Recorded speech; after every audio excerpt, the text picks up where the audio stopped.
Dear students, उम्मीद करती हूँ कि आप सब खैरियत से होंगे। 10th क्लास की मैथमेटिक्स को स्टार्ट किया हुआ था। यूनिट 1 को हमने कंप्लीट किया। यूनिट नंबर 1 में हमने क्वाड्रेटिक इक्वेशन को बनाना सीखा। अब यहाँ पे हम इसकी थ्योरी को डिस्कस करेंगे क्वाड्रेटिक इक्वेशंस की। एक्सरसाइज 2.1 क्वेश्चन नंबर 1 है, find the discriminant of the following given quadratic equation. अब हमने फाइंड करना है यहाँ पे डिस्क्रिमिनेंट। अब यहाँ पे डिस्क्रिमिनेंट क्या है? क्वाड्रेटिक इक्वेशन के जनरल फॉर्म देखिए, हमने जनरल फॉर्म हमारे पास है ax² + bx + c = 0। इसी जनरल फॉर्म से हमने क्वाड्रेटिक फार्मूला जो है वो ड्राइव किया।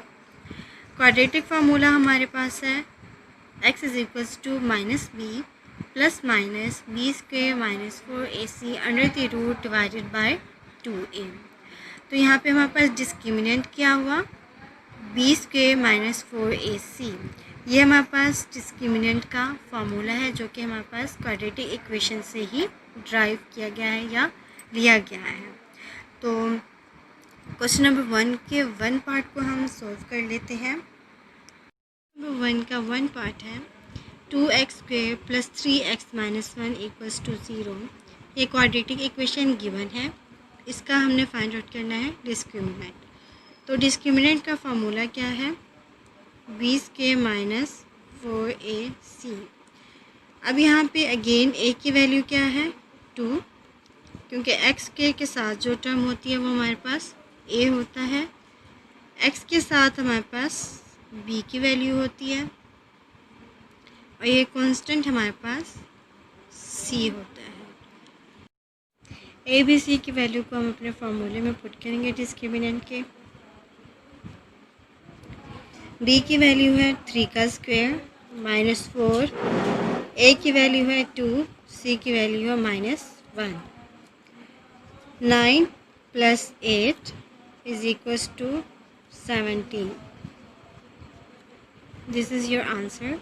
बाकी के जो 3 रिमेनिंग पार्ट्स हैं वो सेम एज इट इज़ इसी डिस्क्रिमिनेंट के फार्मूले से सॉल्व करनी है कि ए बी सी की वैल्यू के इस डिस्क्रिमिनेंट के फार्मूले में पुट करके हमने इसका क्या डिस्क्रिमिनेंट को फाइंड आउट कर लिया है। 2 है एक्सरसाइज 2.1 का, find the nature of the roots of the following quadratic equation and verify the result of the following equation. हमने फाइंड क्या करनी है? Nature of the root. Nature of the root को तो फाइंड आउट करने से पहले हमें पता होना चाहिए कि नेचर किस तरह के होते हैं। तो nature of the roots of the quadratic equation through discriminant, कि अगर हमारे पास डिस्क्रिमिनेंट ग्रेटर दैन 0 हो और परफेक्ट स्क्वायर हो। Greater than 0 and perfect square का क्या मतलब है? लाइक आपके पास जैसे 9, 49, 36 जिसका हम लोग अंडर रूट ले सकते हैं और हमारे पास परफेक्ट स्क्वायर आ जाए तो वो हमारे पास परफेक्ट होते हैं और ये सारे के सारे ग्रेटर क्या हैं? 0 के। तो उस केस में हमारे पास रूट्स क्या होंगे? रैशनल होंगे और अनइक्वल होंगे। अनइक्वल का क्या मतलब है कि हमारे पास x की वैल्यू जो है सेम नहीं आएगी, या तो x की वैल्यू 6 आएगी या x की वैल्यू 15 होगी, क्योंकि दोनों हमारे पास x की वैल्यू या सोल्यूशन सेट कह लें वो इक्वल नहीं आते। तो इसी तरह अगर हमारे पास हमारा डिस्क्रिमिनेंट ग्रेटर दैन 0 हो लेकिन परफेक्ट स्क्वायर ना हो, लाइक 11, 13, 15 इस तरह की हमारे पास वैल्यू हो कि जिसका हमारे पास अंडर रूट नहीं लिया जा सकता हो, ठीक है, परफेक्ट स्क्वायर ना हो, उस केस में हमारे पास रूट्स क्या होंगे? इरेशनल होंगे और अनइक्वल होंगे। अगर हमारे पास डिस्क्रिमिनेंट हमारा 0 के इक्वल आ जाता है तो उस केस में हमारे पास रूट्स क्या होंगे? इक्वल होंगे एंड रैशनल होंगे। अगर हमारे पास लेस दैन 0 आ जाए, कोई भी चीज़ 0 से छोटी आ जाए, इट्स मीन कि वो इमेजिनरी में चले जाती है, कम्प्लेक्स कॉन्जुगेट में, तो रूट्स उस केस में हमारे पास इमेजिनरी होंगे और कम्प्लेक्स कॉन्जुगेट होंगे, मतलब कि हमारे पास आयोटा के फॉर्म में हमारे रूट्स आ रहे होंगे या नेगेटिव फॉर्म में आ रहे होंगे। क्वेश्चन को सॉल्व करने से पहले हमें इन 4 पॉइंट्स को अच्छी तरह से गो थ्रू करना है, इसको याद करना है ताकि हमें पता चले कि रूट्स कब हमारे पास परफेक्ट स्क्वायर आ रहे हैं, कब परफेक्ट स्क्वायर नहीं आ रहे, कब इक्वल आ रहे हैं और कब लेस दैन 0 आ रहे हैं। तो क्वेश्चन को हम लोग सॉल्व कर लेते हैं। क्वेश्चन नंबर 1 है x square minus 23x plus 120 equals to 0। सबसे पहले तो हमने इसका डिस्क्रिमिनेंट निकालना है, उसी के अकॉर्डिंग भी पता चलेगा कि हमारे पास रूट्स क्या हैं, परफेक्ट स्क्वायर है, नॉट परफेक्ट है, इक्वल है या लेस देन है। तो डिस्क्रिमिनेंट का फार्मूला है बी स्क्वायर माइनस 4ac। ए की वैल्यू है यहाँ पे 1, बी की वैल्यू है यहाँ पे -23 एंड सी की वैल्यू है हमारे पास 120। इसको हम अपने इस फार्मूले में पुट करेंगे।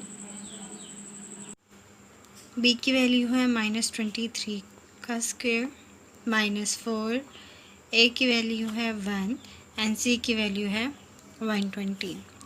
इसको सोल्व करेंगे। 23 का स्क्वायर आएगा हमारे पास 529 माइनस 4 1 सा 4 और 4 को 120 से मल्टीप्लाई करेंगे तो 480, माइनस किया तो हमारे पास आ गया 49। अब 49 हमारे पास क्या है, ग्रेटर देन 0 है। अगर आप देखें तो हमारे पास ये क्या है, परफेक्ट स्क्वायर है। जब हमारे पास रूट्स ग्रेटर देन 0 आ गए और परफेक्ट स्क्वायर आ गई तो हमारे पास रूट्स क्या हो गए, roots are real, rational and unequal. तो हमने यही देखना था कि आपने डिस्क्रिमिनेंट सबसे पहले फाइंड आउट किया, उसमें से देखा कि आपके पास डिस्क्रिमिनेंट परफेक्ट स्क्वायर आ गया, तो आपके पास रूट्स क्या हो गए, रियल, रैशनल एंड अनइक्वल। अब हमने इसको वेरीफाई भी करना है अपने रिज़ल्ट को क्वाड्रेटिक फार्मूला यूज़ करके, अपने क्वाड्रेटिक इक्वेशन को। अगर आप क्वेश्चन देखें तो क्वेश्चन हमारे पास क्या था, एक्स के -23x प्लस 120 इक्वल्स टू 0।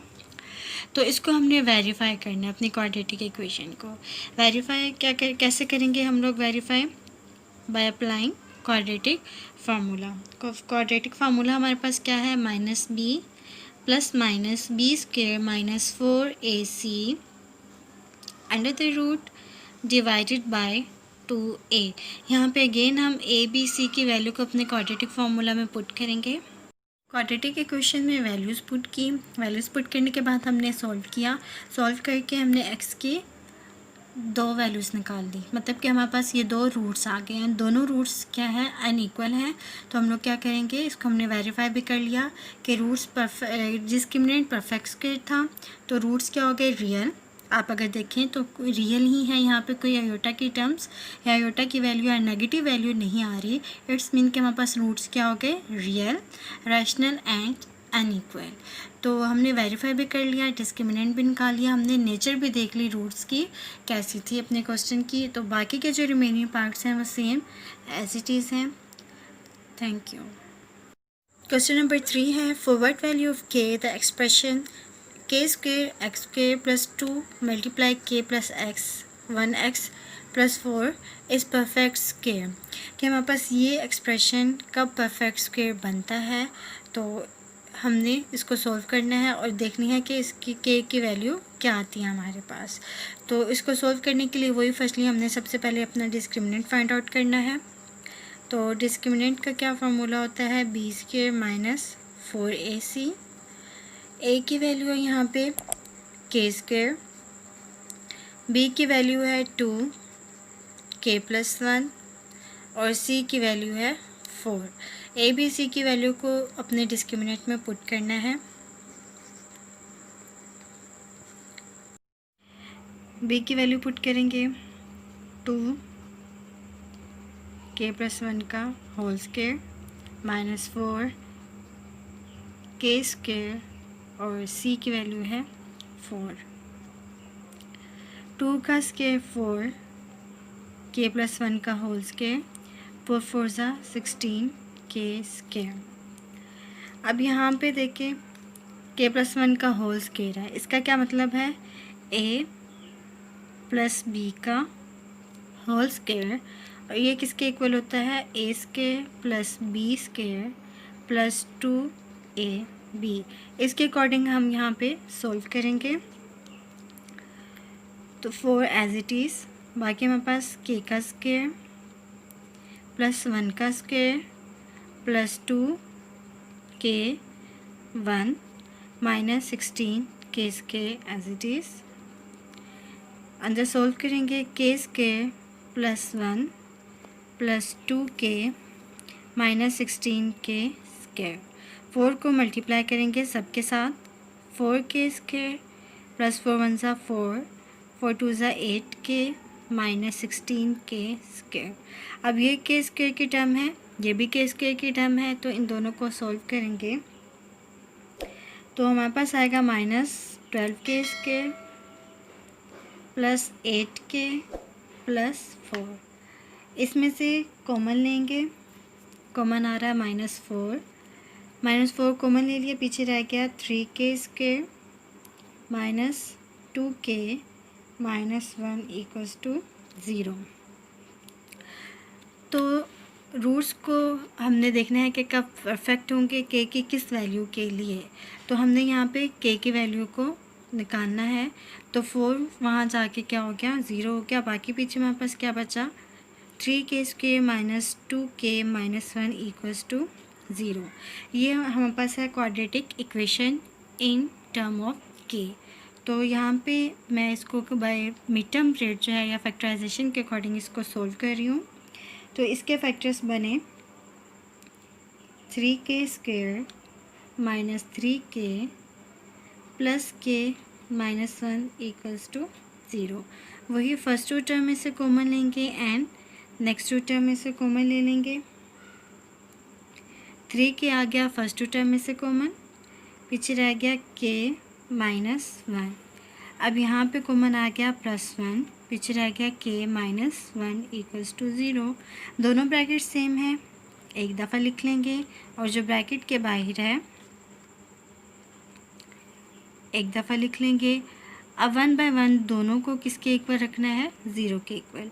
पहले k minus 1 equals to 0, 3k plus 1 equals to 0। यहाँ पे k की वैल्यू आ गई 1, माइनस था दूसरी तरफ जाके प्लस हो गया। यहाँ पे k की वैल्यू आ गई दूसरी तरफ जाके -1, 3 यहाँ मल्टीप्लाई हो रहा है तो दूसरी तरफ जाके क्या हो जाएगा डिवाइड। तो हमारे पास k की वैल्यू क्या आ गई k equals to 1 and k equals to -1/3। Value ही फाइंड आउट करनी थी। k की वैल्यू हमारे पास आई 1 और k की वैल्यू आई -1/3। तो यही हमारा क्या है रिक्वायर्ड आंसर।